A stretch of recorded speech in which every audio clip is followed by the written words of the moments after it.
एक बहुत बड़े राजा थे। उन्होंने अपने मंत्री से पूछा कि मेरे लिए कुछ ऐसा वाक्य लिखो कि जो मेरी हर सिचुएशन के अंदर मदद करे। तो उनका मंत्री जो था बड़ा चतुर था।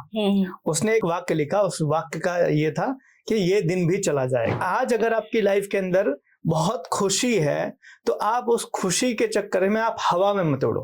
दूसरी चीज, अगर आपकी लाइफ में आज बहुत तकलीफ है, बहुत गम है, तो आप डिप्रेशन में मत जाओ। आपकी हर सिचुएशन का सॉल्यूशन समय देता है। कहीं कहीं मैंने ऐसा भी देखा है कि वो सब चीजें है ना, वो एक पर्सन है, एम्प्लॉय है, वो अच्छा कर रहा है, उसको आजू बाजू दुनियादारी से कोई मतलब नहीं है, बट उसके जो सराउंडिंग पीपल है ना, उसके टैलेंट या फिर उसके काम को बाहर ही नहीं आने देते, तो वो पर्सन भी अंदर अंदर डिमोटिवेट होता जाता है। बिल्कुल, देखो ये सिचुएशन होती है, लेकिन यहाँ पर एक चीज बहुत जरूरी है समझना, एज ए एम्प्लॉयर और एज ए एम्प्लॉय दोनों को पेशेंस नाम की एक चीज होती है। और जो इंसान लक में बिलीव करता है वो हार्डवर्क नहीं करना चाहता है। बिल्कुल। और जिस इंसान को हार्डवर्क करने में बिलीव है उसको लक से कोई लेना देना नहीं। बिल्कुल। Hello everyone, my name is Shweta Singh. आज का जो हमारा स्पेशल टॉपिक है, ये कोई सिस्टम मैनेजमेंट या फिर स्ट्रेटेजी को लेकर नहीं है, राइट। एक ऐसी सिचुएशन, एक ऐसी प्रॉब्लम जो हर मैनेजमेंट फेस कर रहा है। एम्प्लॉय हो गया, ग्राउंड लेवल पे हो गया, टॉप मैनेजमेंट पे हो गया, ये कॉमन चीजें देखी जा रही है। बट मुझे आज तक इसका मतलब कि एक बहुत स्ट्रेंथ लगता है कि क्यों कोई बात नहीं कर रहा है। मैंने बहुत सारे पॉडकास्ट देखे, बट मुझे नहीं दिखा कि इस पे भी कोई ऐसा पॉडकास्ट या फिर ऐसा कुछ बनाया गया है वीडियो। क्या ये इन सब की पर्सनल लाइफ में ये सब चीजें हो रही है, ये कोई मैटर नहीं करता, या फिर एम्प्लॉय की पर्सनल लाइफ, पर्सनल स्ट्रेंथ, ये सब मैटर नहीं करता है। तो ऐसे बहुत सारे सवाल है मेरे, जिनका जवाब हम जानेंगे मिस्टर विशाल सिंह से। So welcome sir. Thank you. Yes, जैसा कि मैंने अभी अपने ऑडियंस को बताया कि कुछ ऐसी चीजें जो कॉमन है, बट आज तक उसका कोई पॉडकास्ट नहीं बनाया गया, किसी ने उस पे ध्यान देने की मतलब इम्पोर्टेंस ही नहीं समझी है, राइट। तो मेरे बहुत सारे ऐसे क्वेश्चन है जो हम आपके माध्यम से अपने ऑडियंस तक पहुंचाना चाहते हैं। बिल्कुल, तो स्टार्ट करें। बिल्कुल। ओके, तो आज का जो मेरा पहला क्वेश्चन ये रहेगा आपसे कि ऐसी सिचुएशन, चाहे आपकी पर्सनल लाइफ हो या फिर प्रोफेशनल लाइफ है, जब आप इमोशनली ब्रेक डाउन होते हैं तो उससे बाहर आने में ऐसी कौन सी चीज है जो आपको हेल्पफुल रहती है? राइट, बिल्कुल। और आपका ये जो सवाल है ना, ये लगभग बहुत सारे लोगों का सवाल है, क्योंकि हर इंसान चाहे है या ऐसा कोई चैलेंज आता है जिससे उसको लगता है यार इससे बाहर नहीं निकला जा सकता। तो ऐसी सिचुएशन के अंदर क्या करना चाहिए और जनरली मैं क्या करता हूँ। देखो, सबसे पहली चीज तो ऐसी सिचुएशन आए तो कभी भी शांति से मत बैठो। ओके। प्रॉब्लम क्या होती है कि एज एग्जांपल आपको कोई बीमारी हो गई, एज एग्जांपल ले लेते आपको बुखार हो गया। तो बुखार हो गया, अगर आप अपने घर पे बैठ जाओगे तो क्या उससे बुखार ठीक हो जाएगा? बिल्कुल नहीं होगा। तो हम क्या करते हैं, तो लोगों से बात करो या ऐसे जगह पर जाओ जहां पर आपके उन प्रॉब्लम का सॉल्यूशन हो सके। और मेरा सबसे बढ़िया जो तरीका है वो ये है कि मैं लोगों से ज्यादा बात करता हूँ उस टाइम पर। जब ब्रेक डाउन होता है तो अपने दोस्त हैं, आपके कलीग्स हैं, जिनके साथ आपकी बनती है, जो आपको इमोशनली अंडरस्टैंड करते हैं, उनसे आप बात करो। आप किसी ऐसे अपने मेंटर या गुरु के पास आप चले जाओ जहां पर आपको इन सारी चीजों के बारे में सॉल्यूशन मिल सके। और अगर ये सब चीज नहीं होती है ना, तो आप नेचर के पास चले जाओ। मैं आपको एक कहानी बताता हूँ कि ये लाइफ के अंदर सिचुएशन में, ऐसी सिचुएशन के अंदर क्या करना होता है। एक बहुत बड़े राजा थे।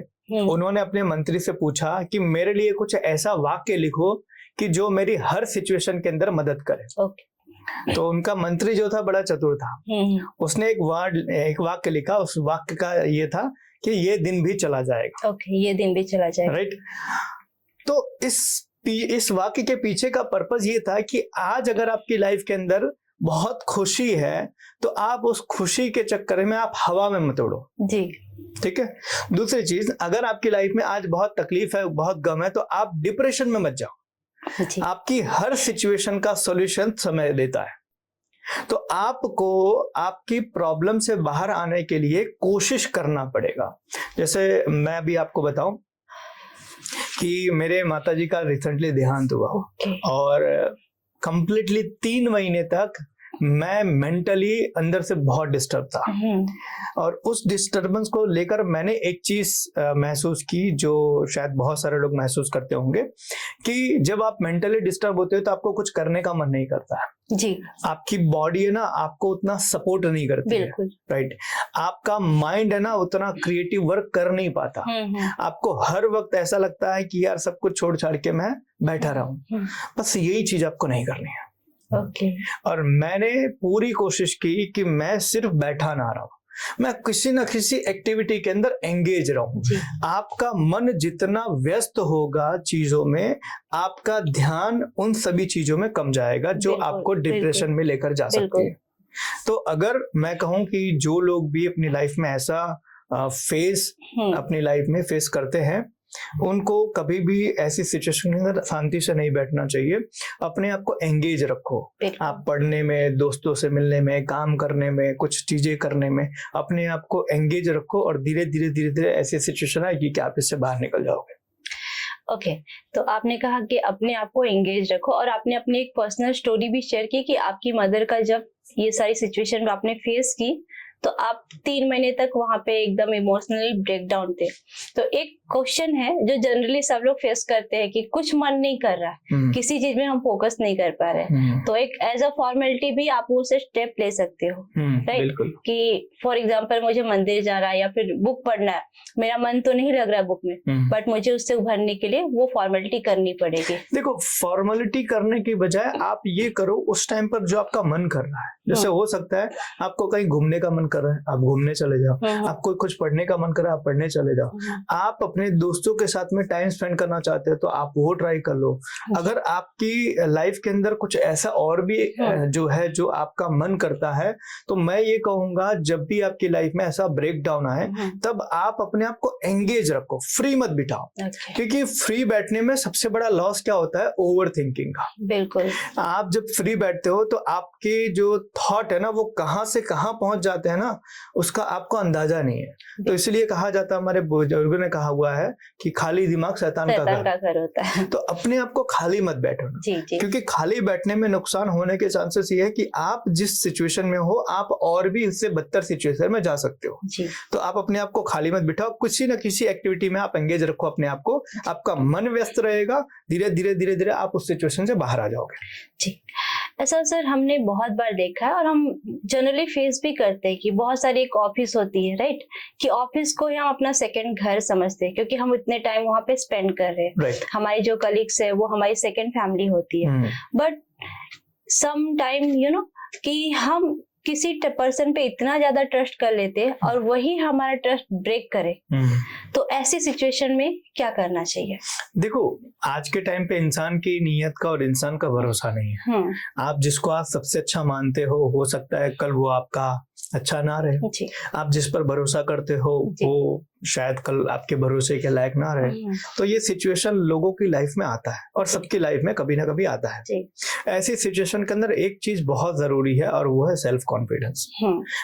कि अगर मानो आपका डिपेंडेंसी किसी और इंसान के ऊपर हो गई है, आपने अपने आप को इस काबिल नहीं बनाया है कि आपको इंडिपेंडेंट होकर भी आप अपना काम कर सकते हो।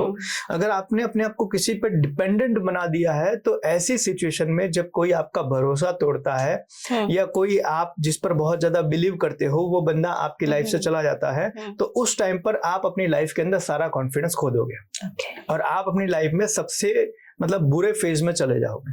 तो बेटर ये कह रहे हैं, जो मेरा पर्सनल मेरा एक्सपीरियंस भी रहा है और मैं मानता भी हूं कि आपको अपने ऊपर भरोसा करना और अपने ऊपर कॉन्फिडेंस रखना बहुत जरूरी है। कि लोग आपकी लाइफ में आएंगे, अच्छी बात है, लेकिन उनके जाने से आपकी लाइफ खत्म नहीं होती है। बिल्कुल। शाहरुख खान का एक बहुत अच्छा डायलॉग है, the show must go on. एक मूवी का शायद बहुत अच्छा डायलॉग है, the show must go on. इसका मतलब ये होता है कि किसी के आने या किसी के जाने से जिंदगी खत्म नहीं होती। बिल्कुल। तो आपको अपने ऊपर कॉन्फिडेंस रखना बहुत जरूरी है कि आपने किसी पर भरोसा किया है और वो भरोसा उसने तोड़ दिया, तो हो सकता है उसकी कोई मजबूरी हो या उसने जानबूझ के किया हो XYZ, लेकिन उसके कारण आपकी लाइफ खत्म हो जाए, आपकी लाइफ डिस्टर्ब हो जाए, इतना आपको किसी के ऊपर डिपेंडेंट नहीं रहना है। मैं ये हर बार लोगों को सलाह देता हूँ कि आप अपने आप को इतना काबिल काबिल बनाओ कि कोई इंसान आपकी जिंदगी में या कुछ भी आपकी जिंदगी के अंदर हो जाए, कोई भी परिस्थिति आ जाए, तो आप उस परिस्थिति से बाहर निकल सको। आप एटलीस्ट इतना अपने आप को काबिल जरूर बनाओ। बिल्कुल। तो सिचुएशन हर इंसान के लाइफ में आ सकता है, लेकिन अपने आप को काबिल बनाना पड़ेगा अगर सिचुएशन से बाहर निकलना है तो। काबिल बनाना पड़ेगा, राइट, ओके। बट मेरा क्वेश्चन आपसे ये है कि ऐसी सिचुएशन में आपने तो ठीक है, आप अपने काम पे फोकस कर रहे हो और सम पीपल जो आपके कलीग्स हैं उनमें उस पे आप पे ट्रस्ट करके सारी चीजें आपने उनको बता दी, ठीक है, तो ठीक है, वो उनका नेचर है कि वो ठीक है गॉसिप ये सब चीजें करते हैं। अभी इससे रिलेटेड एक क्वेश्चन और है मेरा आपसे कि क्या ऐसे सिचुएशन में आप फंस चुके हैं कि हाँ एकदम टॉक्सिक पीपल है, टॉक्सिक इन्वायरमेंट क्रिएट हो गया है, तो साइलेंस रह के उन सब चीजों को लेट गो कर देना ये कितने हद तक सही है, या फिर इग्नोर कर दो उन सब चीजों को? जब चीजें आपके सेल्फ रिस्पेक्ट पे आए स्टिल आप साइलेंस रहो या फिर आपने इग्नोर कर दिया, क्या ये राइट डिसीजन होता है? देखो, एक चीज हमेशा ध्यान रखना, हर बार बोलना जरूरी नहीं है और हर बात पे चुप रहना ये भी जरूरी नहीं है। आपको अपने ऊपर एक कहते हैं ना, एक डिसिप्लिन आपको बनाना पड़ेगा कि कब बोलना है कब नहीं बोलना। एक बहुत पुरानी कहावत है जो हम सबने सुनी होगी, हाथी चले बाजार कुत्ते भौंके हजार। जी जी। तो हमने ये चीज कहावत सुनी है और शायद हम में से किसी ने ये नहीं देखा कि कुत्ते के भौंकने से हाथी उनके पीछे भाग रही है। तो अगर मानो कि आप कॉर्पोरेट लाइफ में हो और यहाँ पर ये कॉर्पोरेट लाइफ के अंदर ये चीजें होती हैं कि आपकी लाइफ के अंदर पॉलिटिक्स होता है, आपकी लाइफ के अंदर कुछ लोग ऐसे होते हैं जो आपकी टांग खींचते हैं, आपकी लाइफ के अंदर कुछ लोग आपको गिराना चाहते हैं, ये सारी चीजें होती है। क्यों? क्योंकि याद रखना, उसी को इंसान गिराने की कोशिश करता है जो आपसे मजबूत है। समझना जी। अगर आप किसी से मजबूत हो, किसी से अच्छे हो, तो ही वो बंदा आपको गिराने की कोशिश करेगा। अगर आप उसके जैसे हो तो उसको कोई फर्क ही नहीं पड़ता। तो अगर ऐसी सिचुएशन किसी की लाइफ में आती है तो मैं ये कहूंगा आपको आपकी लाइफ के अंदर एक चीज आपको लेकर आना पड़ेगा, that is ignorance. Ignorance is the power. आज के टाइम पर आप जितना चीजों को इग्नोर कर सकते हो जो आपके काम की नहीं है, जिस पर आपको रिएक्ट करने से आपको कोई फायदा नहीं है, अगर आप अपने आप को इस काबिल बना सकते हो तो मेरे हिसाब से आप लाइफ के अंदर बहुत कुछ अचीव कर सकते हो। मैं आपको एक एग्जांपल देता हूँ। आज दुनिया के बड़े से बड़े बिजनेसमैन को ले लो, बड़े से बड़े पॉलिटिशियन को ले लो, बड़े से बड़े एक्टर को ले लो या बड़े से बड़े सक्सेस इंसान को ले लो, क्या उसके बारे में लोग क्रिटिसिज्म नहीं करते? बिल्कुल। क्या उसको क्रिटिसाइज नहीं करते? क्या उसकी ट्रोलिंग नहीं होती? क्या उसकी बातें नहीं होती है? लेकिन अगर आप देखोगे तो वो लोग कभी भी ऐसे ट्रोलिंग का या कभी भी ऐसे क्रिटिसिज्म का वो रिस्पॉन्ड नहीं करते। मैं नरेंद्र मोदी जी का एक इंटरव्यू सुन रहा था, तो पत्रकार ने पूछा कि सर आप अपने लाइफ के अंदर इतने कामयाब बने, इतना आपने हाईली अपने लाइफ में सक्सेस अचीव किया, इसके पीछे का कारण क्या है? तो उन्होंने बड़ा सुंदर सा आंसर दिया, बोले मैं रोज 2-3 किलो गाली खाता हूँ। ओके। समझना, रोज मैं 2-3 किलो गाली खाता हूँ। मतलब रोज सुबह उठने के बाद में लोग उनको गालियां देने शुरू करते हैं, लेकिन आज तक शायद मैंने यहाँ अपने कभी उनके मुंह से किसी को गालियां देते हुए या किसी को ट्रोलिंग करते हुए या किसी को इस तरीके से बिचिंग करते हुए हमने नहीं देखा। And that is the only reason कि he is the most successful politician in the world. तो आज इग्नोरेंस जो है ना, वो आपकी लाइफ में बहुत बड़ा पावर है। अगर आप किसी चीज को इग्नोर कर सकते हो तो आप बहुत कुछ हासिल कर सकते हो। ओके, सो आपने एक क्वेश्चन, मतलब एक जो मेरे क्वेश्चन का जो आंसर दिया, उसमें से मुझे कुछ एक आइडिया आया कि अगर जैसे कि आप इग्नोर करते हो चीजों को, तब आप वो जो बीच की जो जर्नी होती है ना, कि आप बिल्ड हो रहे हो और एक सक्सेस पे पहुंच गए, उसके बीच में आपको बहुत कुछ सहना पड़ता है, राइट? देखो, एक चीज है, कहावत है कि बड़ी कामयाबी हासिल करनी पड़ी तो बड़ा बलिदान देना पड़ता है। बिल्कुल, ठीक है।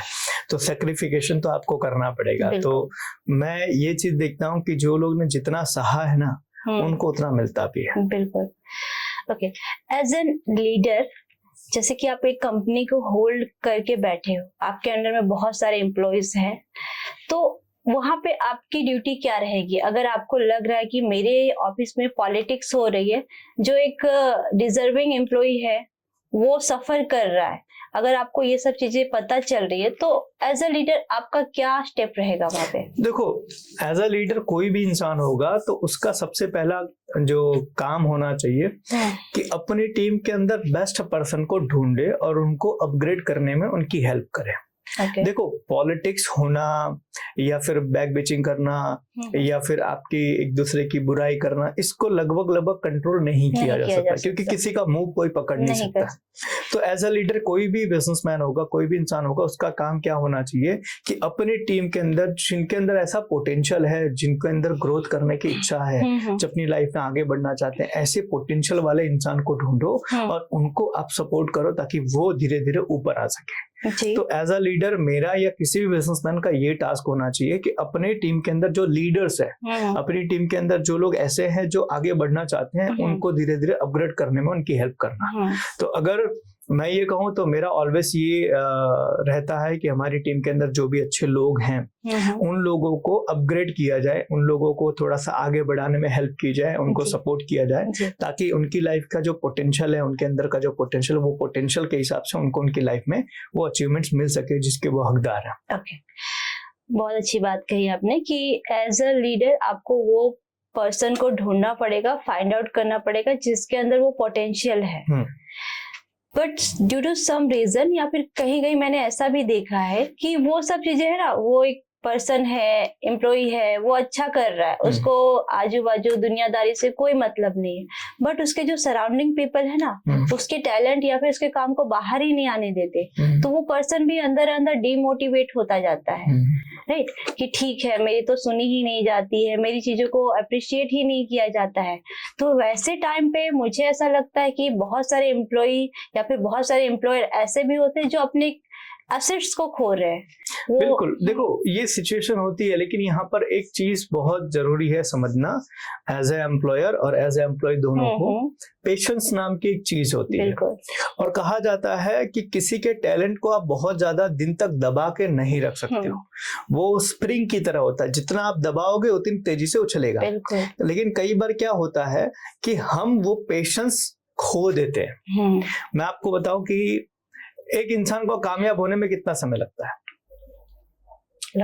समय लगता है, राइट? हम सब मानते हैं। बस यही पेशेंस अगर बनाए रखा जाए ना, तो एक इंसान अपनी जिंदगी में कामयाब हो जाता है। वो क्या करता है, वो थोड़ी कोशिश करता है, थोड़ी कोशिश करने पे उसको वो चीज नहीं मिलती जो उसको चाहिए, तो वो क्या करता है, वो अपनी जगह बदल देता है, वो अपना रास्ता बदल देता है, वो अपना गोल बदल देता है, अपना विजन बदल देता है। तो आपको पेशेंस रखना बहुत जरूरी है। और याद रखना, आप में रियल टैलेंट है ना, तो आप कहीं ना कहीं किसी ना किसी के नजर में आ ही जाओगे और आपको वहां से पिक कर ही लिया जाएगा। कई बार लोगों को ये चीज समझ में नहीं आती कि भाई किसी चीज को पाने के लिए मुझे थोड़ा सा वहां समय देना बहुत पड़ता है। और एक चीज मैं और भी बताऊंगा, देखिए, एक होता है टैलेंट, ठीक है, और एक होता है मानने वाला टैलेंट। दोनों में क्या डिफरेंस? दोनों में डिफरेंसेस मैं आपको बताता हूँ। एक इंसान रियली टैलेंटेड है और एक इंसान खुद को मानता है मैं बहुत टैलेंटेड हूँ। जी जी जी। तो जो कई बार सिचुएशन क्या होती है, जो ये बंदा मानता है खुद को कि मैं बहुत टैलेंटेड हूँ, लेकिन मुझे मेरे हिसाब से मिल नहीं रहा है जी। तो आप टैलेंट मानते हो, अपने हिसाब से मानते हो। जब तक वो टैलेंट दूसरे को दिखेगा नहीं, तब तक वो टैलेंट आपकी लाइफ के अंदर आपको काम आएगा नहीं, तब तक वो दूसरा इंसान आपको उस तरीके से आपको लेगा नहीं। तो ये बहुत जरूरी है कि आप ये मत मानो कि मेरे अंदर टैलेंट है, आप ये टैलेंट दूसरे को देखने दो कि हाँ वाकई में आप में टैलेंट है। नहीं तो आज आप समझो कि एक झारखंड जैसे राज्य, जहां पर बहुत कम रिसोर्सेस है, जहां पर बहुत कम फैसिलिटीज है, वहां का एक बंदा निकल के इंडियन टीम का सबसे बड़ा captain, one of the successful captain बन गया, तो क्या ये एक कहते हैं ना, एक एग्जाम्पल हमारे लिए नहीं है? बहुत बड़ा एग्जाम्पल है। और सिंपल सी बात है, इसका दूसरा एग्जाम्पल मैं आपको देता हूँ। यहाँ वडनगर, गुजरात के वडनगर, एक छोटे से स्टेशन वडनगर का एक छोटा सा बच्चा जो पहले चाय बेचता था वो अपने देश का प्रधानमंत्री बन गया। क्या ये एग्जाम्पल हमारे लिए नहीं? बहुत और ऐसे हजारों लाखों एग्जाम्पल्स पड़े हुए हैं कि जिनमें टैलेंट था और टैलेंट होने के बाद धीरे धीरे वो अपनी लाइफ में वहां तक पहुंच ही गए जहां पर उनको पहुंचना था, जहां के लिए उनका टैलेंट बना था। लेकिन कई बार लोगों को ये लगता है कि मेरे अंदर टैलेंट है लेकिन मैं जा क्यों नहीं रहा। पेशेंस बहुत जरूरी है। जो चीज आपको जब मिलनी है तब ही मिलेगी। उसके लिए आप जितनी भी मेहनत कर लो, कुछ भी कर लो, कैसा भी कर लो, आपको उतना उससे जल्दी नहीं मिलेगा। तो आपको तब तक पेशेंस बनाए रखना बहुत जरूरी है। देखो, कहा जाता है पेशेंस एक इंसान की ताकत होती है, एक ताकत होती है, और इस ताकत को आप जितना अपने लिए यूज करोगे उतना आपको हेल्प करेगा। लेकिन आपका जो पेशेंस है ना, जितना जल्दी खत्म हो जाएगा आपकी जिंदगी के अंदर, उतना बड़ा रिस्क है। कई बार मैंने लोगों को देखा है, लोग ओवर एक्सपेक्टेशन करने लगते हैं। बिल्कुल। तो ओवर एक्सपेक्टेशन का मतलब यही है कि उनके अंदर पेशेंस नहीं है। जी। मैंने आज किया और मुझे कल चाहिए। मैं अभी एक किताब पढ़ रहा था, किताब के अंदर बहुत अच्छा एग्जाम्पल बताया था। एक माँ होती है, उसका बच्चा जो होता है, तो उसका बच्चा है ना, कुछ चीज शुरू करता है, थोड़े दिन काम करता है, उसके बाद में उसको बंद करके दूसरा शुरू करता है, फिर तीसरा शुरू करता है, फिर चौथा शुरू करता है। किसी चीज को वो कंटिन्यू करता ही नहीं है, थोड़े टाइम के लिए करता है फिर छोड़ देता है। इस आदत से माँ उसकी परेशान हो गई। वो एक गुरु के पास उसको लेकर गई। उन्होंने बताया कि इस बच्चे का ऐसा प्रॉब्लम है, अगर ये एक जगह टिके तो अपनी लाइफ में बहुत सक्सेस हासिल कर सकता है, लेकिन ये नहीं टिक रहा है। तो गुरु जी ने बोला कोई बात नहीं, आप मुझे इसके 1 हफ्ते के लिए आप छोड़ दो। तो दूसरे दिन गुरुजी उसको साथ में लेके निकले और उसको दिया आम खाने के लिए। आम खाने के लिए दिया, तो आम खाते खाते जब खत्म हो गया तो उसकी गुठली बची। तो गुरुजी ने बोला एक काम करो, गुठली को जमीन में लगा दो, अच्छा पेड़ बन जाएगा। बच्चे ने बोला ठीक है कोई बात नहीं, लगा दिया। थोड़ा आगे गया, आधे घंटे के बाद में बोला एक बार जरा देख कर आओ आम हुआ क्या। तो बच्चा बोला क्या बात कर रहे हो, अभी तो लगाया था। बोला फिर भी देख कर तो आओ। देख कर आया, बोला कुछ नहीं हुआ। बोला ठीक है कोई बात नहीं। फिर थोड़ा गए, आधे घंटे के बाद बोला अब तो देखो अब हो गया होगा। तो बोलता क्या बात करते हो, कैसे हो जाएगा जी। तो वो दोबारा गया, उसको भेजा, मन तो नहीं था लेकिन फिर भी गया। वो देखा कुछ नहीं हुआ। फिर 1 घंटे के बाद फिर गुरुजी ने बोला अब तो हो गया होगा। इतने में बच्चा फट पड़ा। बोले क्या आपको समझ में नहीं आ रहा है कि यार आम की गुठली आज हमने लगाई तो आज कैसे आम होगा। बोला वही चीज तो मैं तुम्हें समझाने की कोशिश कर रहा हूँ। तुम कोई चीज शुरू आज कर रहे हो तो कल के दिन ही तुम्हें उसमें सक्सेस मिल जाएगी, ऐसा क्यों? Over expectation. तो ये हमारी ओवर एक्सपेक्टेशन होती है। तो कई बार हम एज अ बिजनेसमैन हो, एज अ एम्प्लॉय हो, एज अ स्टूडेंट हो या एज अ कोई भी पर्सन हो, हम जब ओवर एक्सपेक्टेशन करते हैं ना, उस सिचुएशन के अंदर हमें नुकसान होता ही है। तो कुछ चीजें समय लेती है, आप समय दो, आपको उसमें बहुत सारी चीजें हासिल हो जाएंगी। आपने कहा कुछ चीजें समय लेती है, और आपने एक चीज और कही कि जो चीजें जब मिलनी होती तभी मिलती है। बिल्कुल। तो उसमें से मुझे एक चीज याद आ रही, ये हमारा कॉन्सेप्ट नहीं था, फिर भी मैं आपसे पूछना चाहूंगी कि आप इनडायरेक्टली ये तो नहीं कह रहे कि मतलब हार्ड वर्क से ज्यादा लक काम करता है? नहीं, बिल्कुल नहीं, बिल्कुल नहीं। देखो लक का और हार्ड वर्क का जो अगर आप कहोगे तो लक के ऊपर वो लोग बिलीव करते हैं कि भाई जिनको मेहनत नहीं करना जी। देखो मैं बहुत अच्छी चीज पढ़ रहा था, कामयाब इंसान से पूछोगे लक होता है या हार्ड होता है, हार्ड वर्क होता है, तो बोलेगा हार्ड वर्क होता है। और नाकामयाब इंसान से पूछोगे लक होता है या हार्ड वर्क होता है, तो वो लक बोलेगा जी। इसका मतलब ये है जो इंसान लक में बिलीव करता है वो हार्डवर्क नहीं करना चाहता है। बिल्कुल। और जिस इंसान को हार्डवर्क करने में बिलीव है उसको लक से कोई लेना देना नहीं। बिल्कुल। क्योंकि उसको अपने ऊपर बिलीव है। तो मैं ये बोल रहा हूं कि आप लक के ऊपर मत बिलीव करो कि भाई लक होगा तो मिलेगा। आप मेहनत जारी रखो। मेहनत का एक प्रोसेस होता है कि आज आपने मेहनत किया तो कल आपको वहां मिलेगा। जैसे मैं आपको एक सिंपल सी चीज बताता हूँ, आप यहाँ से सूरत स्टेशन जाना चाहते हो, राइट? अब सूरत स्टेशन जाने के लिए आपने शुरुआत कर दी जी। तो आज नहीं तो कल सूरत स्टेशन पहुंचोगे कि नहीं? आपने शुरुआत चलना शुरू कर दिया तो आज नहीं तो कल पहुंचोगे। लेकिन आप ये बिलीव करो कि मैं एक दिन मैं शुरुआत करूं ना करूं, एक दिन मेरा किस्मत में होगा तो मैं सूरत स्टेशन पहुंच जाऊं। Is it possible? नहीं। तो लक हो या ना हो मुझे उसके बारे में नहीं पता है, लेकिन इतना है कि अगर आप मेहनत करते हो तो लक आपका साथ देता है। बिल्कुल। तो मेहनत करना जरूरी है। सिर्फ लक के भरोसे कि मेरी लाइफ में होगा तो मिलेगा, इसके ऊपर मैं बिलीव नहीं करता और मैं रेकमेंड भी नहीं करूंगा। बिल्कुल, ऐसे बहुत सारे लोगों को मैंने देखा है कि नसीब में होगा तो मिलेगा, हाँ, जबकि हम उस पे कभी सोचते ही नहीं, कभी हमने उसको अपने जेडी में भी नहीं लिया, ना ही उस पे कभी काम किया। बिल्कुल। तो नसीब में होगा वो चल के तो नहीं आएगा। देखो, नसीब के भरोसे, मैं वही बोला, नसीब के भरोसे वही बैठते हैं जो मेहनत करने से भागते हैं। बाकी मेहनत करने वाला इंसान नसीब हो या ना हो उस पर नहीं मानता, मेहनत करेगा वो हासिल कर लेगा। Okay. तो अभी एक चीज है जो हर एम्प्लॉय या फिर हर एम्प्लॉयर अगर वो फॉलो करते हैं तो वो आगे जरूर जाते हैं, डिसिप्लिन एंड कंसिस्टेंसी, राइट? तो इसमें कितना माइनर डिफरेंट है?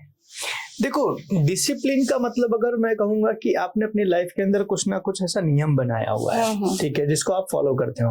और कंसिस्टेंसी का मतलब है कि कोई चीज करने के लिए आप लगातार प्रयास कर रहे हो। तो ये दोनों चीजें एक साथ जुड़ी हुई है। अच्छा।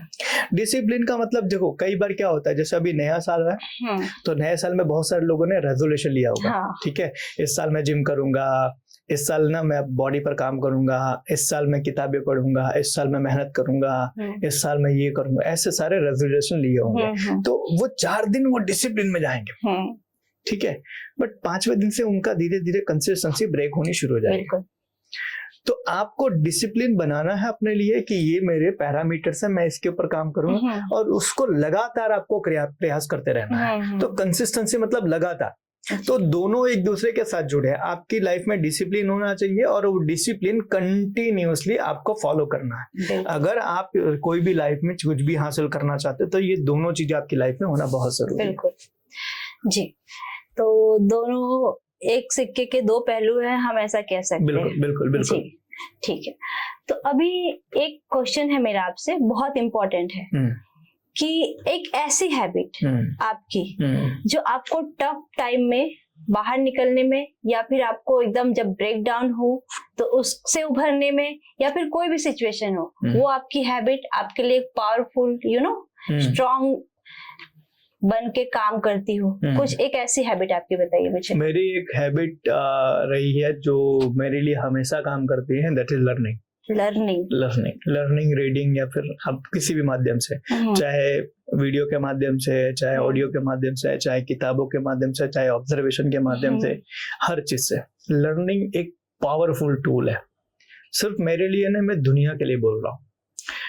आज क्या होता है, कई सारे लोगों को ऐसा लगता है कि मैंने मेरी लाइफ में लर्निंग कर लिया, अब मुझे कुछ नया सीखने की जरूरत नहीं है।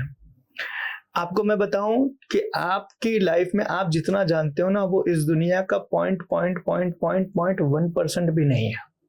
उतना भी आपको नहीं पता इस दुनिया का जी। और आपने अपने आप को इस तरीके से मान लिया, अहम ब्रह्मास्मि।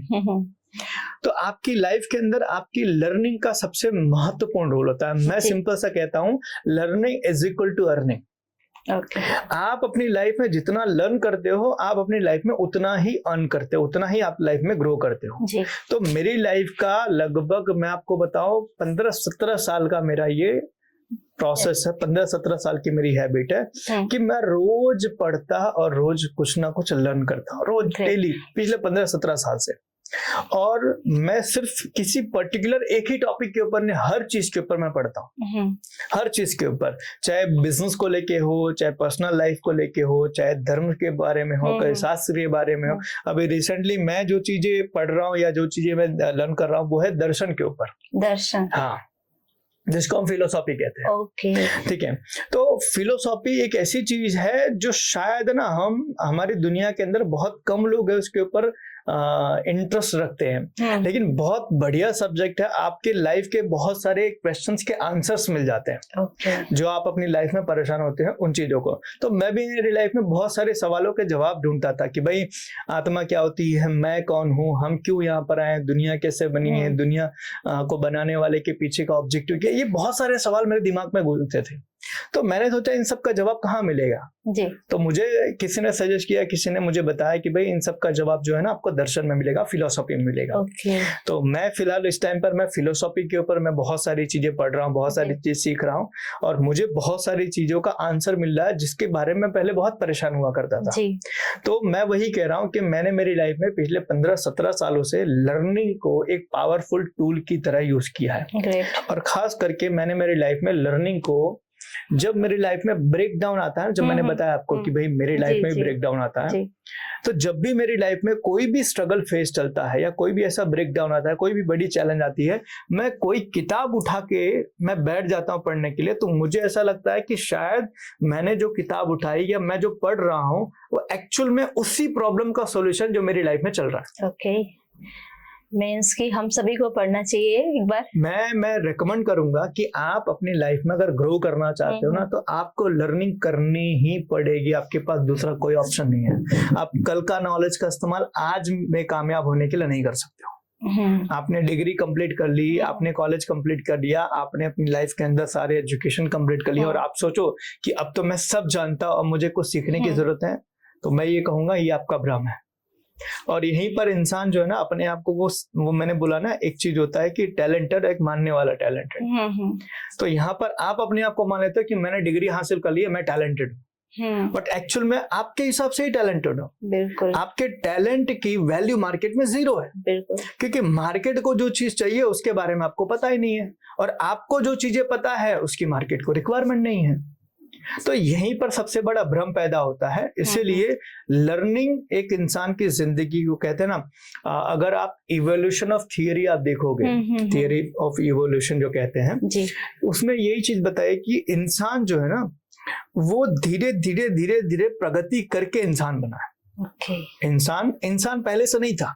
बिल्कुल। जो इवोल्यूशन की थियरी आती है उसमें ऐसे बताया कि भाई हम पानी से जीव बने हुए हैं, पानी में जीव बना, और वहां से धीरे धीरे धीरे धीरे, जो डार्विन की थ्योरी है कि वहां से धीरे धीरे धीरे धीरे हम इंसान बने हैं। तो इंसान जो बना हुआ है ना वो प्रगति करके बना है, और प्रगति होती है लर्निंग से, प्रगति होती है अपने आप को अपग्रेड करने से। तो आज बहुत सारे लोग ऐसे हैं जो 21वीं सदी में जी रहे हैं, लेकिन आज भी उनके पास जो नॉलेज है, जो उनका एक्सपीरियंस है, जो उनकी लाइफ के अंदर उनको जानना है, वो अभी 20वीं सदी का है। बिल्कुल। तो 20वीं सदी के नॉलेज को आप 21वीं सदी में यूज नहीं कर सकते। बिल्कुल।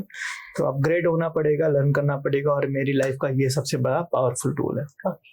तो आपकी बात से मुझे एक चीज यहाँ पे क्लियर हो रही है कि सक्सेस होने के लिए, सक्सेसफुल बनने के लिए जरूरी नहीं कि आप बहुत बड़े बड़े जो बिजनेस की किताबें पढ़ो, बहुत बड़े बड़े ऐसे स्ट्रेटेजी पढ़ो। आपको नॉलेज किसी भी बुक से मिल सकती है। एग्जैक्टली। देखो, कहा जाता है बिजनेस के अंदर सिर्फ बिजनेस की बातों से आप कामयाब नहीं होते। बिल्कुल। समझना इस चीज को। बिजनेस में कई बार रिलेशन बड़ा काम करता है। अब रिलेशन के ऊपर तो किताबें बहुत कम लिखी हुई हैं जी, कि इंसान से कैसा रिलेशन बनाए, बिल्कुल, एम्प्लॉय से कैसा रिलेशन बनाए, अपने कस्टमर से कैसे, इसके ऊपर तो किताब है ही नहीं। लेकिन ये सारी चीजें आप एक्सपीरियंस से सीखते हो। तो बिजनेस में ऐसी बहुत सारी चीजें हैं जिसको आप दूसरे और भी जगह से आप उसका इस्तेमाल अपने बिजनेस में कर सकते हो, लेकिन उसके लिए आपको लर्निंग करना पड़ेगा। आज मैं वही बता रहा हूँ कि हमारे वेदों में, हमारे शास्त्रों में, हमारे पुराने जो ग्रंथ हैं उसमें ऐसी सारी चीजें दी हुई हैं जिसका इस्तेमाल आप अपने बिजनेस में कर सकते हो। जी। लेकिन हमें ऐसा लगता है कि वो पढ़ेंगे धार्मिक हो जाएंगे। बिल्कुल, बिल्कुल। वो हम पढ़ेंगे तो कवंडर उठा लेंगे और हम जंगल में चले जाएंगे। जी। नहीं, आज उन सब का इस्तेमाल आज आप अपनी पर्सनल लाइफ के अंदर कर सकते हो, बिजनेस लाइफ में कर सकते हो, लेकिन आपको पढ़ना तो पड़ेगा। अभी फिलहाल मैं आपको बताऊं, मैं अभी किताब पढ़ रहा हूँ रामचरितमानस जी, जो आई थिंक दुनिया का वन ऑफ द सबसे पॉपुलर किताब है तुलसीदास जी का। तो वो किताब पढ़ने से पहले बहुत सारे लोगों ने मुझे रामायण बताया जी। मैंने बहुत सारे, शायद हम सब लोगों ने टीवी पे देखा होगा, दूरदर्शन पे आता था, टीवी पर देखा होगा, या उसका अपग्रेडेड वर्जन भी आया, बहुत सारे लोगों ने उसका किया, सुना होगा। लेकिन मैं ये कहता हूँ कि जब मैंने खुद पढ़ना शुरू किया ना, तो मुझे बहुत सारी चीजें ऐसी पता चली जो किसी ने बताई नहीं जी। तो मैं आज पढ़ रहा हूं, तो आज पढ़ने के बाद मुझे बहुत सारी चीजें ऐसी उसमें से पता चले जिसका इस्तेमाल मैं मेरी पर्सनल लाइफ में भी कर सकता हूं, बिजनेस लाइफ में भी कर सकता हूं, और मुझे बहुत सारी चीजें उसके बारे में लोगों ने बताई नहीं, वो भी पता चला। तो पढ़ना जो है वो आपकी लाइफ का बहुत बड़ा पावरफुल टूल है। अगर आप पढ़ने को, लर्निंग करने को अपनी लाइफ का एक हिस्सा बना लेते हो, तो मेरे हिसाब से आप अपनी लाइफ में बहुत ग्रो कर सकते हो। बिल्कुल। इन शॉर्ट, चाहे कोई भी सिचुएशन हो, आप पर्सनली कहीं पे स्टक हो गए हो, प्रोफेशनली आप किसी पॉलिटिक्स या फिर मेंटल स्ट्रेस से गुजर रहे हो, आपको आपकी लर्निंग कभी स्टॉप नहीं करनी चाहिए। कभी नहीं करनी चाहिए। देखो, मैं आपको बताऊं कि किसी ने बहुत अच्छा एक सोशल मीडिया के ऊपर पोस्ट लिखा था, मुझे बड़ा पसंद आया। किताबों में झुके सर समाज में हमेशा उठे रहते हैं। बिल्कुल सही कहा, है ना। किताबों में झुके सर समाज में हमेशा उठे रहते हैं। बस यही चीज है, जितना आपकी किताब या आपकी लर्निंग के प्रति समर्पण आपका रहेगा, आपकी लाइफ में उतना ही ग्रोथ आपको मिलेगा। अच्छा, एक जनरल क्वेश्चन है मेरा कि जैसे कि एज एन एम्प्लॉय या फिर एज एन एम्प्लॉयर आपको भी बहुत ऐसे टफ टाइम में डिसीजन लेने पड़ते होंगे, ठीक है, कि बहुत ज्यादा काम पेंडिंग है या फिर रिजल्ट नहीं मिल रहा है, बहुत प्रेशर है, तो उस समय आप डिसीजन कैसे लेते हैं? सोच समझ के डिसीजन लेते हैं कि ऑन द स्पॉट डिसीजन ले लेते हैं फिर देखते हैं? देखो, याद रखना कि आपको आपकी लाइफ के अंदर ना एक नियम बनाना पड़ेगा, और नियम मेरी लाइफ का ऐसा है कि मैं आज कोई भी डिसीजन आज की सिचुएशन को देखकर नहीं लूं। एज एग्जाम्पल मान लेते हैं कि मेरी टीम के अंदर कोई बंदा ऐसा है जो आज परफॉर्म नहीं कर रहा है, और मुझे उसके बारे में डिसीजन लेना है, तो मैं ये चेक करता हूँ वो सिर्फ आज परफॉर्म नहीं कर पा रहा है या पहले भी ऐसा था जी। अगर पहले वो अच्छा परफॉर्म करता था और आज नहीं कर पा रहा, तो गिव हिम सम टाइम, थोड़ा समय उसको दो, वो चीजें धीरे धीरे हो जाएगी। तो उसको अगर मैं आज के हिसाब से डिसीजन लेने जाऊंगा तो उसके लिए वो चीज गलत होगी। तो कभी भी डिसीजन आपको आज की सिचुएशन के हिसाब से नहीं, जैसे एज एग्जांपल मान लेते हैं कि आप ड्राइविंग कर रहे हो जी, ठीक है, आज आपने ड्राइविंग की और आज आपकी किसी के साथ में भिड़ंत हो गई, कहीं आपने ठोक दिया, ठीक है। अब इसका मतलब ये तो नहीं है आपको ड्राइविंग नहीं आती जी, आप इतने साल से चला रहे हो, आपने कभी नहीं ठोका, बिल्कुल, बट आज कुछ ऐसा हुआ जिसके कारण आज गाड़ी ठुक गई जी। तो आज के हिसाब से आपके बारे में अगर मैं डिसीजन लूं कि आपको गाड़ी चलानी आती नहीं, तो क्या ये सही होगा? बिल्कुल नहीं। तो कभी भी कोई भी इंसान जब भी कोई भी डिसीजन ले तो सिर्फ करंट सिचुएशन को ध्यान में रख के ना ले, ठीक है। तो यही सेम एक रहेगा एम्प्लॉय के लिए, जब उनके ऊपर प्रेशर है, उनको रिजल्ट नहीं मिल रहा है, उनका परफॉर्मेंस 0 जा रहा है, एक वही एम्प्लॉय जो लास्ट टाइम बहुत अच्छा परफॉर्म कर रहा था, अभी ड्यू टू सम रीजन उसको रिजल्ट नहीं मिल रहा है, तो वो एम्प्लॉय से या फिर ऐसे ऑडियंस से हमारे आप क्या कहना चाहेंगे? मैं सिर्फ इतना ही कहूंगा कि क्यों आज की सिचुएशन को ध्यान में रख के आप अपने आप को जज कर रहे हो, आप सेल्फ डाउट क्यों लेकर आते हो जी, आप क्यों अपने ऊपर, एक सिंपल सी चीज है, एक समय ऐसा था जब आप बेस्ट परफॉर्मर थे जी, ठीक है, और आज आपका परफॉर्मेंस नहीं आ रहा है, तो आप अपने अंदर ये सेल्फ डाउट क्यों लेकर आ रहे हैं कि यार आज मैं कुछ नहीं कर पा रहा हूँ, आज मेरे से कुछ नहीं, आपने पहले किया हुआ है। और ऐसी सिचुएशन में आपको अपना प्रीवियस याद करना चाहिए। मैं आपको बताऊं, जिस टाइम पर मेरी लाइफ के अंदर एक फेज आया जहां पर मेरी लाइफ में बहुत सारी चीजें खराब चल रही थी, बहुत सारी चीजें मेरी लाइफ के अंदर डाउन चल रही थी, तो मैंने बोला यार मेरी लाइफ में अभी सब चीजें खराब चल रही है, तो क्या ऐसा तो नहीं है कि मेरी लाइफ के अंदर अब सब चीजें खराब ही रहेंगी और अब कुछ सही नहीं होगा, हमारी लाइफ में कुछ भी अच्छा नहीं है। तब मैंने बोला नहीं, ऐसा नहीं है, काम करते हैं। मैंने एक राइटिंग पेन लिया और एक पेपर लिया और मैंने लिखना शुरू किया कि आज तक मैंने मेरी लाइफ में क्या क्या अचीव किया है।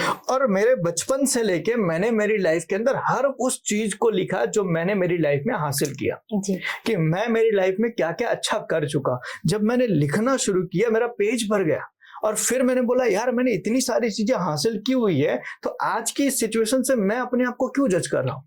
Self motivation, exactly, it is very important जी। आप अपनी लाइफ को आज की परिस्थिति के हिसाब से जज मत करो। आप लाइफ में अचीवर थे, देखो याद रखना, life is all about ups and downs, बिल्कुल राइट। तो आपकी जिंदगी में अप गया तो आप डाउन भी आओगे जी। तो जब अप गए हो तो आपके अंदर अहंकार नहीं आना चाहिए, और जब डाउन गए हो तो उस टाइम पर आपको पूरी आशा छोड़नी नहीं चाहिए, बिल्कुल, क्योंकि डाउन गए तो फिर से आप जाओगे, तो आप कोशिश करते रहोगे, आप अपने आप को बना के रखोगे, अपने आप को मोटिवेट रखोगे, तो आज नहीं तो कल उस सिचुएशन से बाहर आ जाओगे। और ये सिचुएशन मेरी लाइफ में बहुत बार है जी, और मैं खुद उस सिचुएशन से बहुत बार बाहर आया जी। ओके, बहुत अच्छी बात आपने कही कि ये मैं भी इम्प्लीमेंट करूंगी कि जब आप डीमोटिवेट हो या फिर अपने डाउनफॉल में जा रहे हो तो लिखना शुरू करो अपने अचीवमेंट्स को। एग्जैक्टली अरे समझो ना यार, एक इंसान अपनी लाइफ में कितनी चीजें हासिल कर लेता है, कभी कभी उसके अपने ऊपर प्राउड ऑफ फीलिंग आनी चाहिए। बिल्कुल। कभी कभी खुद का पीठ थपथपाना चाहिए कि मैंने इतना कुछ किया है। मैं समझ में ये नहीं आता, मेरी लाइफ के अंदर समझ में ये चीज मुझे नहीं आती कि लोग एक फेलियर से अपने आप को जज कैसे करते हैं। बिल्कुल। एक चीज के अंदर आप फेल हो गए या एक चीज के अंदर आपको अपने हिसाब से जो रिजल्ट चाहिए था वो नहीं मिला, आपके मन के मुताबिक एक काम नहीं हुआ, तो आप क्या अपने आप को मानते कि मैं तो कुछ किसी काम का नहीं। अरे आप अपना पुराना रिकॉर्ड तो निकाल के देखो, पुराना रिकॉर्ड निकाल के देखो, आपने अपनी लाइफ में कितनी चीजें की है। मैं आपको बताऊं, मैं लगभग आज से 12-14 साल पहले की बात मैं कर रहा हूँ। मैं एक अलग इंडस्ट्री में था, मैं ई कॉमर्स इंडस्ट्री में था जी। तो उस टाइम पर ना लाइफ में बहुत मेहनत चल रही थी, स्ट्रगलिंग पीरियड, ठीक है, बहुत स्ट्रगलिंग चल रही थी। और ऐसा ही सम टाइम एक बार ऐसा ही हुआ कि लाइफ के अंदर बड़ी प्रॉब्लम चल रही है और अंदर से ऐसा लगा इतनी मेहनत करने के बाद कुछ हो क्यों नहीं रहा है, मैं ग्रो क्यों नहीं कर रहा हूँ। ठीक है, मैं मेरे मेंटर के साथ बैठा, मैं बहुत रोया उनके साथ बैठ के, मैं बहुत रोया और मैंने बोला सर जहाँ शुरुआत किया था वहीं पर अभी भी हैं और कुछ भी ग्रो नहीं हो रहा है, कुछ भी आगे नहीं बढ़ा। उन्होंने मुझे ये चीज बताई, बोले विशाल यार तुम वो इंसान हो जिसने ये काम किया था, तुमने ये काम भी किया था। मैं खुद सोच रहा बोला बात तो सही है, मैं मेरी लाइफ के अंदर मुझे क्या क्या चीजें नहीं आती, मैं उस टाइम पर अपने आप को किस तरीके से काउंट करता था। मेरे घर में सुंदरकांड होता था हर शनिवार को, ठीक है, मेरे पापा और हम सब लोग मिलकर करते हैं। तो मैं उस दिन अपने आप को याद है, मैं ढोल बजा सकता हूँ, मैं झाल बजा सकता हूँ, मैं हारमोनियम भी बजा सकता हूँ, बिल्कुल, मैं गा भी सकता हूँ। मैं उस टाइम पर डांस भी सिखाता था, मैं बोला डांस भी सिखा सकता हूँ। फिर मैं अच्छा बोल भी सकता हूँ, ठीक है, मैं क्रिकेट भी अच्छा खेल सकता था, मैं मेरे दोस्तों के साथ मेरा बड़ा अच्छा बनता था। मैंने बोला यार ये सब चीजें मेरे लाइफ के प्लस पॉइंट है जी, तो मैं इन चीजों के ऊपर फोकस क्यों नहीं करूं कि मेरी लाइफ में ये सब चीजें प्लस पॉइंट है, एक चीज ही नेगेटिव है ना। प्रॉब्लम क्या होती है पता है, हमारा नजरिया कैसा बना हुआ है, हमने व्हाइट शर्ट पहनी हुई है और किसी ने एक छाता मार दिया तो हम पूरा व्हाइट छोड़ के वो सिर्फ वो एक काले के ऊपर हमारा पूरी नजर जाती है। बस यही चीज हमें चेंज करने की जरूरत है। हम ये सोच ले एक ही तो काला, बाकी पूरा शर्ट तो व्हाइट ही है ना। बिल्कुल, सिर्फ ये अपना नजरिया हम बदल देना तो हमारी जिंदगी में बहुत कुछ अच्छा हो सकता है।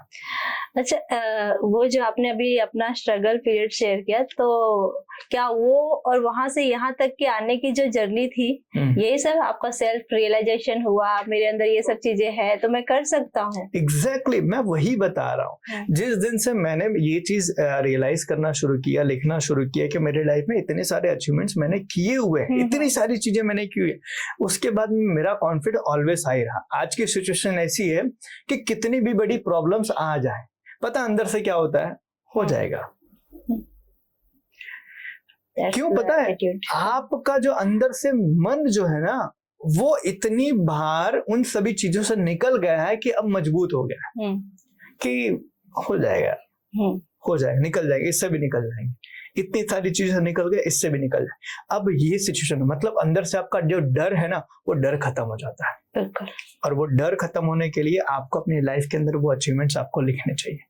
आपको किसी ऐसे इंसान के साथ बात करनी चाहिए, उससे पूछो यार मैं मेरी लाइफ के अंदर क्या क्या अचीव कर चुका हूँ, मैं मेरी लाइफ में क्या अच्छा करता हूँ, मैं मेरी लाइफ में कहाँ पे अच्छा हूँ, वो बताओ यार। आप अपने आप से अपने खुद के कहते हैं ना सक्सेस गिनोगे तो आपको आपका जो अभी क्या फेलियर है वो बड़ा छोटा लगेगा। बिल्कुल, कॉन्फिडेंस होना बहुत अच्छी चीज है, बट उसको मेंटेन करके भी रखना पड़ेगा हमें।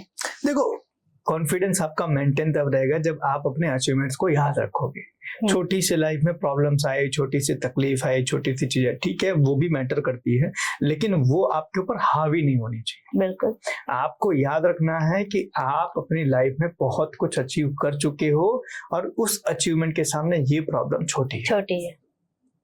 इसमें दो चीजें हो जाती है सर, कि एक होता है कि ठीक है मैं कॉन्फिडेंट हूँ, चीजें कर लूंगा, और एक होता है कि मैं ही कर लूंगा, मेरे जैसा कोई नहीं है। नहीं, इसको घमंड कहते हैं, इसको अहम कहते हैं, और ये अहम नहीं आना चाहिए। देखो बहुत अच्छी एक मूवी आई थी, आई थिंक सब लोगों ने देखी होगी, गजनी। हाँ उसमें आमिर खान का एक बहुत अच्छा डायलॉग है, मैं कर सकता हूँ दैट इज कॉन्फिडेंस, बट मैं ही कर सकता हूँ, मेरे अलावा कोई नहीं कर सकता, दैट इज ओवर कॉन्फिडेंस।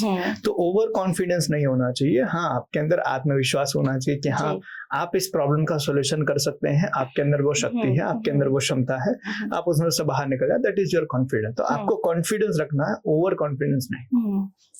अच्छा, इससे रिलेटेड तो नहीं है बट बहुत टाइम से मेरे मन में था, बट आप इतनी अच्छी चीज बता रहे थे तो मैंने आपको डिस्टर्ब करना जरूरी नहीं समझा। तो मेरा एक बहुत ही इम्पोर्टेंट क्वेश्चन है आपसे, ध्यान से सुनिएगा और मैं चाहती कि उसका आंसर आप प्लीज दीजिए, जो हमारे अदर एम्प्लॉयर है उनको भी हेल्पफुल रहेगा। कि एक ऐसा सिचुएशन जहाँ पे आपका बेस्ट परफॉर्मर वही टॉक्सिक बन जाए तो?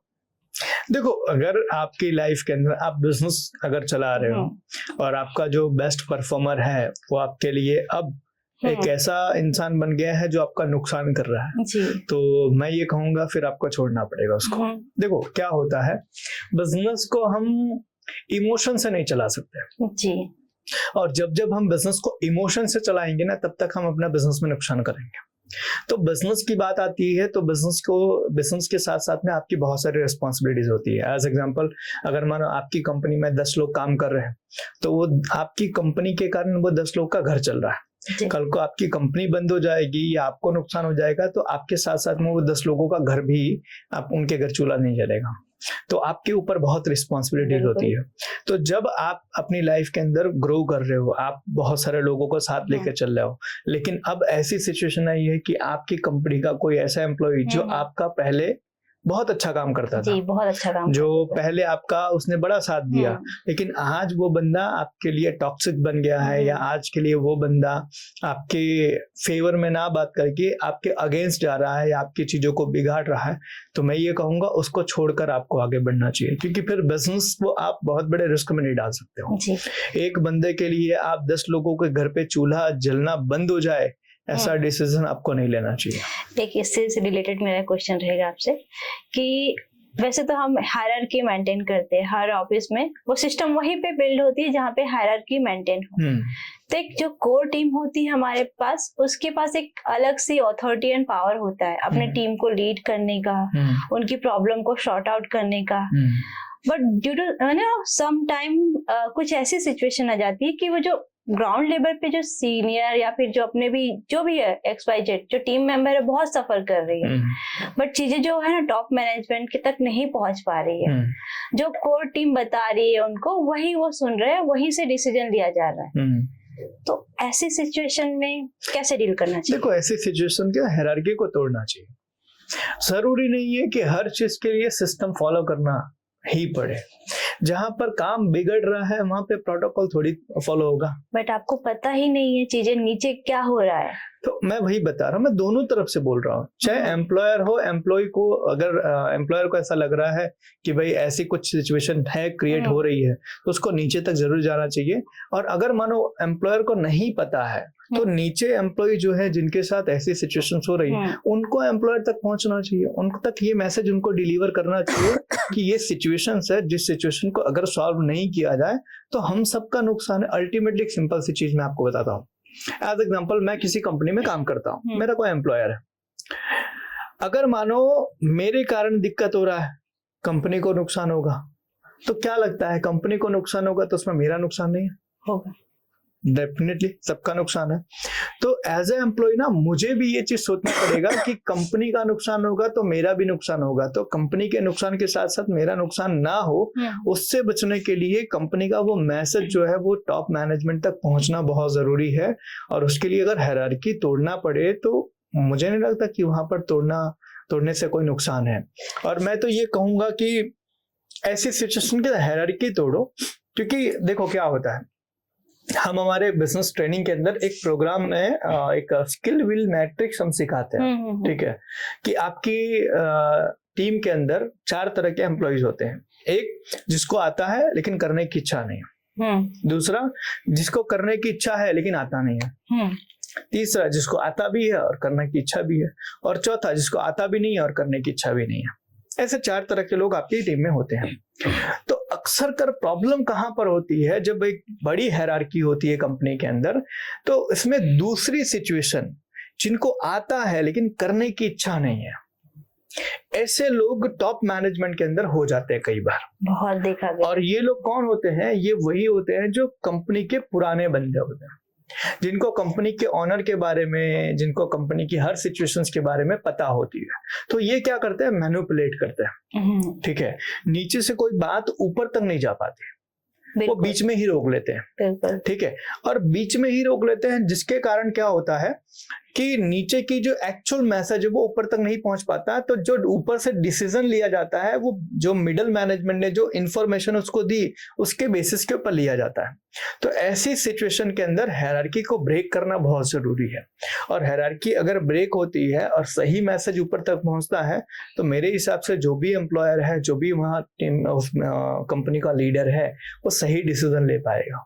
तो मैं तो ये कहूंगा, सिर्फ ये सोच के एम्प्लॉय या एम्प्लॉयर को नहीं बैठ जाना चाहिए कि यार ऊपर से बंदा जो डिसीजन ले रहा है उसमें मेरा कोई रोल नहीं है या मुझे क्या फर्क पड़ता है।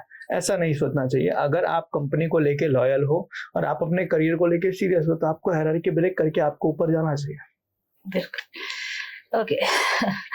जी, तो आई होप यहाँ पे जो ऑडियंस है उनको बहुत सारे क्वेश्चन का जवाब मिला होगा। एंड इसी से रिलेटेड मेरा एक सजेशन है या फिर ऐसा एक क्वेश्चन है कि अगर जैसे कि बहुत सारी कंपनियों में हमने suggestion box, complaint box implement कराते हैं, तो आपको क्या लगता है कितना रोल प्ले करता है ये बॉक्सेस? देखो क्या है, सजेशन बॉक्स और ये सारी चीजें जो होती है ना, ये होती तो है, लेकिन कई बार क्या होता है, एम्प्लॉय को डर लगता है कि अगर मैं सजेशन दूंगा या मैं कोई कंप्लेन करूंगा तो मेरा जो सीनियर है उसको पता चलेगा, तो वो मुझे टॉर्चर करेगा या प्रेशर करेगा या किसी तरीके से मेरे ऊपर ब्लेम करेगा। तो ये सिचुएशंस होती है। तो मैं ये कहता हूं कि आप मैंने भी हमारे कंपनी के अंदर ये इम्प्लीमेंट किया हुआ कि आप एक अलग से ग्रुप बना लो, व्हाट्सएप ग्रुप बना लो, जिसके अंदर आप टॉप मैनेजमेंट को रखो ही मत, आप मिडिल मैनेजमेंट को ले आओ और मिडिल मैनेजमेंट के साथ में डायरेक्टली बातें करो। अगर मिडिल मैनेजमेंट को कोई दिक्कत होती है तो वो लीडर तक डायरेक्टली अपना मैसेज इजीली पहुंचा सकते हैं। तो मैं ये कहूंगा ऐसा कोई प्रोसेस बनाओ कि जहां पर आप मिडिल मैनेजमेंट के साथ भी कनेक्ट रह सको, कि मिडिल मैनेजमेंट को कोई तकलीफ आती है, कोई दिक्कत आती है, तो वो टॉप मैनेजमेंट तक अपनी बात पहुंचा सके। तो अगर ऐसा कोई प्रोसेस बनाया जाए तो मेरे हिसाब से कम्युनिकेशन और बेटर होगा और डिसीजंस और अच्छे लिए जाएंगे। जी, ओके। तो अभी तो आपने ये सब सवाल जो मेरे डाउट थे उसका जवाब दे दिया, बट अभी मेरे पास कुछ शॉर्ट क्वेश्चन है जो आपको एक लाइन में उसके जवाब देना रहेगा। जो आजकल की जो लैंग्वेज में हम उसको रैपिड फायर कहते हैं, राइट? तो रेडी? रेडी। ओके, सो पहला क्वेश्चन जैसा है, self respect versus commitment. Self respect versus, देखो मेरा सबसे पहले ये है कि आप अगर अपनी लाइफ के अंदर किसी को कमिटमेंट आपने दिया है तो कमिटमेंट पूरा होना चाहिए, भले उसके लिए कभी कभी थोड़ा सेक्रीफाइस करना पड़े तो आप कर लो, क्योंकि आपके कमिटमेंट के कारण दूसरे की बहुत सारी चीजें उसके ऊपर टिकी होती है। तो कमिटमेंट आपका वही पुराने versus salary. Respect versus salary, respect. Fear और फ्रीडम। फ्रीडम। ओके। एडजस्टमेंट और self respect. Self respect. Peace और प्रमोशन। पीस। ऑनेस्ट बॉस और powerful boss. Honest boss. Okay, तो ये मेरे वन लाइनर कुछ क्वेश्चन थे। ओके, तो अभी एक लाइन में जो हमारी ऑडियंस है, जो आजकल की सिचुएशन से गुजर रहे हैं, जो मेंटल स्ट्रेस फेस कर रहे हैं, एक लाइन में उनको क्या जवाब देना चाहेंगे आप? देखो मैं अगर कहूँ तो मेंटल स्ट्रेस और ये सारी चीजें जो आपकी लाइफ में चल रही है, तो इसको बहुत ज्यादा सीरियसली मत लो, क्योंकि देखो अगर मैं दर्शन की भाषा में थोड़ा सा अगर कहूँ तो एक दिन मुझे भी जाना है, आपको भी जाना है जी। किसी का कुछ नहीं रह जाएगा जी। तो ये स्ट्रेस, ये टेंशन, ये प्रॉब्लम्स, ये सारी चीजों को बहुत ज्यादा सीरियसली ना लेके लाइफ को एंजॉय करो, लाइफ को जियो पूरी तरीके से। और जिस चीज के लिए आपने अपनी लाइफ में कुछ सोचा है, कुछ आपने प्लान किया, उसको हासिल करो, बस इतना ही रहेगा। मतलब मैं ये कहूंगा एंजॉय करो लाइफ के अंदर, बहुत ज्यादा सीरियस मत हो जाओ लाइफ के अंदर। सीरियस होना बहुत ज्यादा, लेकिन लाइफ को बहुत बड़ा सीरियस मत लो, क्योंकि अल्टीमेटली हम सबके जीने का उद्देश्य खुशी है जी कि हम सब की लाइफ के अंदर खुशी मिलनी चाहिए और ये हम सब चाहते हैं। तो मैं ये कहूँगा बस अपनी लाइफ के अंदर खुश रहो, बाकी सारी चीजें धीरे धीरे हो जाएंगे। देखो किसी के आने जाने से दुनिया रुकी नहीं है, तो ना मेरे आने से या मेरे जाने से रुकेगी, ना आपके आने जाने से रुकेगी। तो दुनिया चलती रहेगी, बस आप जब तक हो इस दुनिया में खुश रहो, एंजॉय बिल्कुल। करो लाइफ को, सेलिब्रेट करो, बाकी सारी चीजें हो जाएंगे। जी ओके। तो यहाँ पे जो हमारे ऑडियंस है, जो भी एम्प्लॉय है या फिर जो भी एम्प्लॉयर है, उनको आई होप बहुत ज्यादा हेल्प मिला होगा। इन शॉर्ट, आप अपनी पर्सनल एंड प्रोफेशनल चीजों को मिक्स मत करो। तो इसी के साथ thank you so much sir. Thank you. आज का जो हमारा टॉपिक था, आपसे बात करके बहुत अच्छा लगा। ओके, देखते हैं ये, आप ये प्लीज जरूर देखिए, इससे आप लोग को बहुत ज्यादा हेल्प मिलेगा। Thank you so much.